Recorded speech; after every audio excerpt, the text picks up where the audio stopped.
हरे हरे अमवा के हरी हरी पतिया, अरे हरी हरी पतिया। पीला पीला बौर गाये लागी रे ललनवा, अरे लागी रे ललनवा। हरे हरे पेड़वा के हरी हरी पतिया, अरे हरी हरी पतिया। पीला पीला बौर गाये लागी रे ललनवा, अरे लागी रे ललनवा।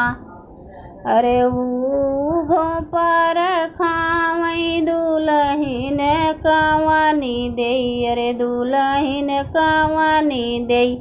दूल्हा गायनी उहाँ आई रे ललनवा, अरे आई रे ललनवा। तोड़ी ले हैं बौरे का घोंपरे ललनवा, अरे घोंपरे ललनवा। के कर यह तुही नतिया से पुतवा, अरे नतिया से पुतवा। काहे तोड़ा बौरे का घोंपरे ललनवा, अरे घोंपरे ललनवा। इतनी बचन जब सुने हैं दूल्हे रमा, सुने हैं दूल्हे रमा। झट से देहनी जवाब रे ललनवा, जवाब रे ललनवा।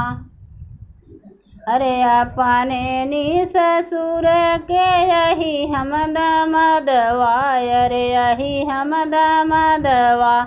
तोड़ी ले है बौरे का घोंपरे ललनवा, अरे घोंपरे ललनवा। तोड़ी ले है बौरे का घोंपरे ललनवा, अरे घोंपरे ललनवा। हरे हरे अमवा के हरी हरी पतिया, अरे हरी हरी पतिया। पीला पीला बौर गाये लागी रे ललनवा, अरे लागी रे ललनवा।